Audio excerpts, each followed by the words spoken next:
ہماری اصل جنگ کیا ہے؟ اس دنیا میں انسان کا اصل مقصد۔ قرآن مجید اپنے اس مدعے میں آخری درجے میں واضح ہے کہ انسان کو اس دنیا میں آخرت کی ابدی فوز و فلاح حاصل کرنے کے لیے بھیجا گیا ہے۔ آخرت کی یہ اہمیت اور انسان کا جہنم کی کھائی سے بچ کر جنت کی بادشاہی تک پہنچنا قرآن مجید کے نزدیک اتنا اہم ہے کہ محض فال نکالنے کے طریقے پر اگر آپ کبھی قرآن مجید کا کوئی صفحہ کھول لیں تو آپ پر یہ انکشاف ہوگا کہ قرآن کے ہر صفحے پر بالواسطہ یا بلا واسطہ طریقے پر یہ مضمون بیان ہوتا ہے۔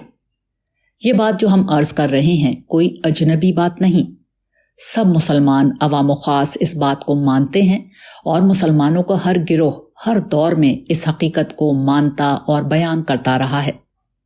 یہ قرآن مجید کا ہم پر بہت بڑا احسان ہے کہ اس نے ہمیں اپنی منزل کے بارے میں کسی پہلو سے بھی کسی شک و شبے میں نہیں رہنے دیا۔ اس کے ساتھ ہی اللہ تعالیٰ کا ہم پر یہ بھی بڑا عظیم احسان ہے کہ اس نے قرآن مجید میں واضح طور پر یہ بتا دیا ہے کہ فلاح آخرت کی اس منزل تک پہنچنے کا راستہ کیا ہے۔ یہ بات تفصیل اور اختصار دونوں طریقوں پر قرآن مجید میں بہت سے مقامات پر بیان کی گئی ہے۔ جن لوگوں کو تفصیل میں یہ بات دیکھنا ہے وہ اس طالب علم کی کتاب قرآن کا مطلوب انسان کا مطالعہ کر سکتے ہیں۔ اس کتاب میں قرآن و حدیث کی روشنی میں وہ ایک ایک عمل بیان کر دیا گیا ہے جس کے کرنے یا نہ کرنے پر ہماری اخروی نجات موقوف ہے۔ قرآن مجید اس تفصیل کو جب مختصر کر کے بیان کرتا ہے تو بلا شبہ سمندر کو کوزے میں بند کر دیتا ہے۔ اس اختصار میں وہ ہمیں بتاتا ہے کہ ہمیں جو اعمال کرنے ہیں اور جن کو قرآن مجید عمل صالح کہتا ہے ان کو کرنے کے بعد نتیجہ یہ نکلنا چاہیے کہ ہمارا نفس یا دور جدید کی اصطلاح میں ہماری شخصیت کو پاکیزہ ہو جانا چاہیے۔ جنت اسی پاکیزگی کا بدلہ ہے۔ اس بات کو قرآن مجید نے کئی مقامات مثلا سورہ اعلیٰ آیت 14، سورۃ الشمس آیات 7 تا 10، سورہ طٰہٰ آیات 75 تا 76 اور دیگر کئی مقامات پر بھی بیان کیا ہے۔ ہمارے نفس کے کچھ مسائل۔ تاہم نفس انسانی کی یہ پاکیزگی، اسے بہتر بنانے کا عمل، شخصیت کی بہتری اور اس میں ارتقاء، اپنی کمزوریوں اور خامیوں پر قابو، اچھی عادتوں اور رویوں کا اختیار کرنا کوئی سادہ بات نہیں ہے۔ یہ اس روئے ارض پر کیا جانے والا مشکل ترین کام ہے۔ یہ کام اتنا مشکل ہے کہ ہر دور میں لوگوں نے اس مشکل کام کو چھوڑ کر مذہب کے نام پر بہت سے ایسے کام کرنا شروع کر دیے جو دیکھنے میں بظاہر مشکل ہیں لیکن کچھ عرصے کی عادت اور کوشش کے بعد بہت آسان ہو جاتے ہیں۔ تاہم اس مضمون کا مقصد مذہب کے نام پر کیے گئے ان انحرافات پر گفتگو کرنا نہیں، بلکہ یہ واضح کرنا ہے کہ جو کام قرآن مجید بتاتا ہے یعنی اپنے نفس کو پاکیزہ بنانا، وہ کتنا مشکل کام ہے۔ یہ لمحے لمحے کی وہ جنگ ہے جو ساری زندگی لڑنی پڑتی ہے اور موت تک کوئی شخص یہ نہیں کہہ سکتا کہ وہ اپنے نفس یا شخصیت کو پاکیزہ بنا چکا ہے۔ اس حقیقت کو سمجھانے کے لیے ضروری ہے کہ انسانی شخصیت کا تجزیہ کر کے یہ دیکھا جائے کہ یہ کیا ہے، کس طرح تشکیل پاتی ہے اور تزکیہ نفس کی راہ میں خود ہمارا نفس کس طرح مزاحم ہو جاتا ہے۔ نفس انسانی کے تشکیلی عناصر۔ انسان اس دنیا میں جوانی کے عالم میں قدم نہیں رکھتا، نہ وہ ایک روز اچانک اس زمین پر آسمان سے نازل ہو جاتا ہے۔ انسان ایک بہت چھوٹے اور معصوم سے بچے کی شکل میں اپنے ماں باپ کے ہاں جنم لیتا ہے۔ اس میں کوئی شک نہیں کہ یہ معصوم انسان ایک فطرت صالحہ لے کر اس دنیا میں آتا ہے، مگر اس سے کہیں زیادہ مضبوط اور فعال عناصر انسانی شخصیت کی تشکیل اپنے اپنے طریقے پر کرتے ہیں۔ ان میں سب سے پہلا اور بنیادی عنصر یہ ہے کہ انسان جس طرح اپنے ماں باپ اور دیگر قریبی رشتہ داروں کی جینیاتی ساخت وراثت میں لے کر آتا ہے، اسی طرح ان کی شخصیت، مزاج اور طبیعت کا بھی ایک عکس اپنے اندر لے کر پیدا ہوتا ہے۔ یہ بات تو سب جانتے ہیں کہ نیا پیدا ہونے والا بچہ یا بچی شکل و صورت میں ماں، باپ اور دیگر قریبی رشتہ داروں کے مشابہ ہوتا ہے۔ یہ مشابہت کبھی کسی ایک شخص کی ہوتی ہے اور کبھی ایک سے زیادہ لوگوں کے اثرات کم یا زیادہ اس پر نظر آتے ہیں۔ مثلا ناک اور آنکھیں ماں کی ہیں تو رنگ باپ پر چلا گیا ہے، قد و قامت دادا کا ہے تو شکل پر چچا یا ماموں کے اثرات نمایاں ہو جاتے ہیں۔ ٹھیک یہی معاملہ انسان کی طبیعت اور مزاج کا ہوتا ہے۔ باپ میں اگر بہت غصہ ہوتا ہے تو 4-5 بچوں میں سے کسی ایک میں یہی چیز نمایاں ہو جاتی ہے۔ ماں اگر بہت دھیمے مزاج کی ہے تو کوئی نہ کوئی بچہ مزاج کا یہ رنگ اپنے اندر ضرور رکھتا ہے، مگر ضروری نہیں کہ بڑے ہونے پر بعینی ہی بچہ اس مزاج میں ڈھلا ہوا نظر آئے۔ اس کی ایک وجہ تو یہ ہے کہ یہ اثر ایک حد تک ہی ہوتا ہے اور لوگ مزاج میں کاربن کاپی نہیں ہوا کرتے۔ دوسرے یہ کہ وراثت سے ملنے والے ان اثرات کے علاوہ بھی بہرحال دیگر عوامل شخصیت کی تشکیل کرتے ہیں۔ یہ ممکن ہے کہ ان عوامل کی وجہ سے مزاج پر وراثت کے اثرات کچھ کم ہو جائیں، لیکن یہ بہرحال ہوتے ضرور ہیں۔ ماحول اور وراثت کے اثرات۔ وراثت سے کہیں زیادہ بڑھ کر انسان کی صورت گری اس کا ماحول کرتا ہے۔ وراثت کی طرح یہ ماحول بھی انسان کو اس کی مرضی کے بغیر ابتدا ہی سے خود بخود مل جاتا ہے۔ یہ ماحول انسان کا گھر اور گھر والے، رشتہ دار، محلے والے، اساتذہ، دوست، رفقا اور آج کل کے دور میں ٹی وی اور میڈیا بھی فراہم کرتے ہیں۔ ایک چھوٹا بچہ زبان یہاں سے سیکھتا ہے، کھانے پینے کی عادات یہاں سے اخذ کرتا ہے، سونے جاگنے کے اوقات یہاں سے متعین کرتا ہے، ملنے جلنے کے طریقے، لب و لہجہ، رسوم و رواج یہاں سے لیتا ہے۔ یہ ساری چیزیں ضروری نہیں کہ انسان کو باقاعدہ سکھائی جائیں۔ ماحول خود سب سے بڑا استاد ہوتا ہے۔ یہ وہ مدرسہ ہے جس کا نصاب تقدیر طے کرتی ہے۔ یہ ایک خاندان کے ہر فرد کے لیے بہت مختلف ہو سکتا ہے، مگر ہر انسان چاہے نہ چاہے اس مدرسے کا طالب علم بننے پر مجبور ہے، اور وہ وہی کچھ بن کر نکلتا ہے جو یہ مدرسہ اسے غیر نصابی اور غیر رسمی انداز میں سکھاتا ہے۔ یہ مدرسہ چھوٹی عمر ہی نہیں بلکہ بڑی عمر تک انسان پر اپنے اثرات مرتب کرتا ہے، اور غیر شعوری طور پر انسان مجبور ہوتا ہے کہ اپنے آپ کو اس ماحول کے مطابق ڈھالتا رہے جو اس کی تقدیر اس کے لیے طے کر چکی ہے۔ فطرت، وراثت اور ماحول کے اثرات اپنی جگہ، مگر انسانی شخصیت کی تشکیل میں اہم ترین کردار تعلیم و تربیت کا ہوتا ہے۔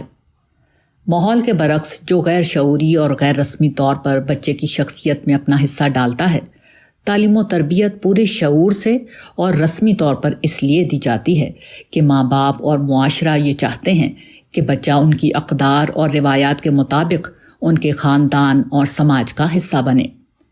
یہ بات ایک منطقی حقیقت ہے کہ عام حالات میں تربیت وہی ہوتی ہے جس طرح کا ماحول انسان کو ملا ہوتا ہے۔ تاہم والدین اور معاشرے اگر چاہیں تو تعلیم اور تربیت اتنی مضبوط اور فیصلہ کن قوت ہے کہ اس کے ذریعے سے وہ بچے پر ماحول اور وراثت کے تمام اثرات کو مٹا کر اس کی شخصیت کو ایک نئے سانچے میں ڈھال سکتے ہیں۔ بچے میں اگر غصے کی عادت ہے تو اس کو تربیت سے یہ سکھایا جا سکتا ہے کہ اس پر قابو کیسے پایا جائے۔ بچے کے ماحول نے اگر اس کے انداز گفتگو میں بدتمیزی کا عنصر پیدا کر دیا ہے تو تربیت اس کو باادب اور تمیزدار بنا سکتی ہے۔ یہی تربیت کی اصل اہمیت ہے کہ یہ انسانی شخصیت کی تشکیل کے عمل کو جس رخ پر چاہے موڑ سکتی ہے۔ انسانی آزمائش۔ اوپر کی یہ گفتگو اگر واضح ہے کہ بچے کی شخصیت کی تشکیل میں وراثت، ماحول اور تعلیم و تربیت کا کیا کردار ہوتا ہے، تو اب یہ بھی سمجھ لینا چاہیے کہ ان عوامل کی بنیاد پر انسان سن شعور میں قدم رکھنے سے قبل جو کچھ بننا ہوتا ہے بن چکا ہوتا ہے۔ 15-17 برس کی جس عمر میں انسان آزادانہ طور پر سوچنے اور فیصلہ کرنے کے قابل ہوتا ہے، اس کی شخصیت اس عمر تک پہنچنے سے بہت پہلے ہی ان عوامل کے تحت ایک خاص رخ اختیار کر چکی ہوتی ہے۔ انسان اپنے ماضی کا قیدی ہو چکا ہوتا ہے۔ اب اس کے بعد وہ خود کو جتنا چاہے آزاد سمجھے، خود مختار خیال کرے، خود کو اپنی زندگی کا مالک جانے، وہ در حقیقت اپنے اس مزاج اور طبیعت کا اسیر ہوتا ہے جس کی تشکیل اس کی وراثت، ماحول اور تربیت بہت پہلے کر چکی ہوتی ہیں۔ لوگ خوش اخلاق ہوں یا بد اخلاق، نرم مزاج ہوں یا غصیلے، جلد باز ہوں یا تحمل مزاج، سخی ہوں یا کنجوس، خود غرض ہوں یا بے لوث، بہادر ہوں یا بزدل، وہ جو بھی ہوں اپنے ماضی کا ایک عکس ہوتے ہیں۔ دیکھنے میں یہ بات ایک انسانی المیہ لگتی ہے، مگر یہ انسانی المیہ نہیں، آزمائش ہے۔ خالق کائنات کا انسان کے بارے میں فیصلہ یہی ہے کہ وہ جب سن شعور کو پہنچے گا تو بہرحال اس کی شخصیت ایک خاص رخ پر ڈھل چکی ہوگی، مگر رب کریم چونکہ بہت مہربان ہے اس لیے اس نے انسانوں کو دو ایسی بھرپور صلاحیتیں دی ہیں جن کی مدد سے وہ بآسانی اس آزمائش سے سرخرو ہو کر نکل سکتا ہے۔ ان میں سے پہلی صلاحیت عقل و فہم کی وہ صلاحیت ہے، انسان کی طرح جو روئے ارض پر کسی اور مخلوق کو حاصل نہیں۔ دوسری صلاحیت قوت ارادی اور اپنا فیصلہ نافذ کرنے کی طاقت ہے۔ یہ وہ دو صلاحیتیں ہیں جن کے بلبوتے پر انسان نے ہر دور میں دنیا پر راج کیا ہے، اور آج وہ فطرت کی تمام قوتوں کو مسخر کر چکا ہے۔ وہ زمین پر ہر جاندار سے زیادہ تیز رفتاری سے سفر کرتا، ہوا میں اڑتا، سمندر کا سینہ چیر کر اپنی منزل تک پہنچتا، اور اب تو خلا عبور کر کے دیگر سیاروں پر بھی کمند ڈال رہا ہے۔ انسان ان دو چیزوں کو استعمال کر لے تو وہ اپنی شخصیت کی تشکیل نو کر کے اسے اس سانچے میں ڈھال سکتا ہے جو اللہ کو پسند ہے اور جسے قرآن مجید تزکیہ نفس کہتا ہے۔ انسانی المیہ۔ تاہم یہ بڑا المیہ ہے کہ اکثر و بیشتر انسان سرے سے اپنی اس آزمائش سے واقف ہی نہیں ہیں۔ دوسروں کو چھوڑیے، خود مسلمان کہلانے اور سمجھنے والے لوگ، حتیٰ کہ ان کے بہت سے علماء اس حقیقت کو نہیں سمجھتے کہ اس دنیا میں آنے کے بعد جو اصل جنگ لڑی جانی ہے اور جس پر نجات موقوف ہے وہ اپنی اس شخصیت کے خلاف لڑنا ہے جس کی تشکیل ابتدائی برسوں میں ہو گئی ہے، اور جس کو نئے سرے سے تعمیر کرنا اصل دین ہے۔ دین کے سارے مطالبات اسی مرکزی خیال کے ارد گرد گھومتے ہیں۔ اس سے زیادہ بڑا المیہ یہ ہے کہ خالق کائنات نے اسے اس آزمائش سے نمٹنے کے لیے اور اپنی شخصیت کی تشکیل نو کے لیے جو غیر معمولی ہتھیار عطا کیے ہیں، یعنی عقل و بصیرت اور قوت ارادی۔ انسان ان دونوں ہتھیاروں کو اپنی شخصیت کے خلاف استعمال کر کے اس کی تعمیر نو کرنے کے بجائے جو کچھ غلط صحیح گھروندہ بن چکا ہے، ان ہتھیاروں کو اس گھروندے کی حفاظت پر مامور کر دیتا ہے۔ وہی اترتی ہے اور انسانوں کو یہ بتاتی ہے کہ دیکھو، تمہارے آباء و اجداد اور ماحول کے اثر سے تمہارے عقائد، نظریات اور خیالات غلط ہو چکے ہیں۔ ہم عقلی طور پر تمہیں قائل کر دیتے ہیں، اس کے بعد تم قوت ارادی استعمال کر کے خود کو بدلو، مگر لوگ یہ بات کہنے والے کے پیچھے لگ جاتے ہیں۔ اپنی عقل کو بات سمجھنے کے بجائے مخالفت اور قوت ارادی اور تمام تر عملی صلاحیتوں کو داعی حق کے خلاف استعمال کرنا شروع کر دیتے ہیں۔ پیغمبر کھڑے ہو کر بتاتے ہیں کہ تمہاری اقدار غلط ہیں، تمہارے اخلاق آلودہ ہیں، تمہاری روایات اصل دین سے انحراف ہیں، مگر لوگ ان کی بات سننے اور سمجھنے کے بجائے کانوں میں انگلیاں ٹھونس کر پتھروں کی طرح اپنے عمل پر جم جاتے ہیں۔ ایمانی رویہ۔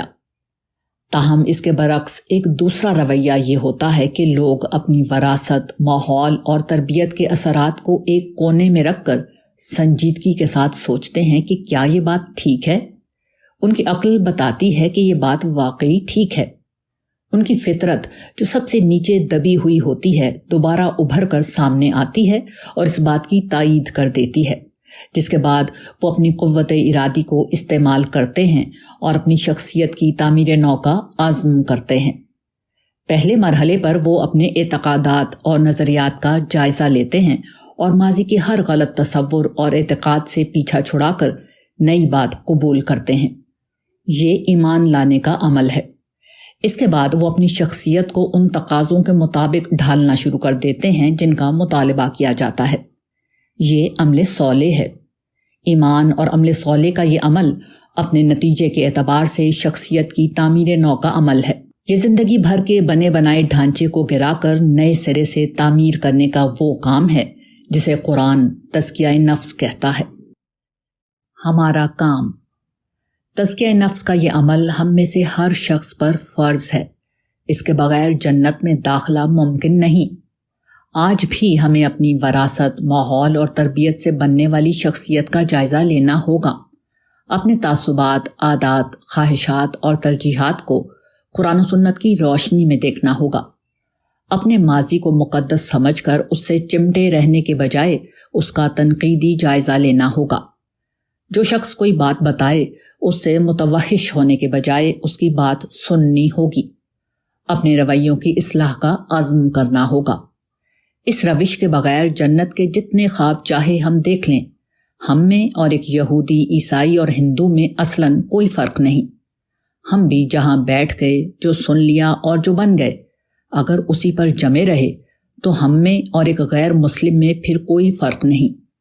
پھر اسے جہنم میں پھینکنا اور ہمیں جنت میں بھیجنا ایک ایسی ناانصافی ہے جو عالم کا پروردگار کبھی نہیں کر سکتا۔ جہاں رہیں بندگان خدا کے لیے باعث رحمت بنیے، باعث آزار نہ بنیے۔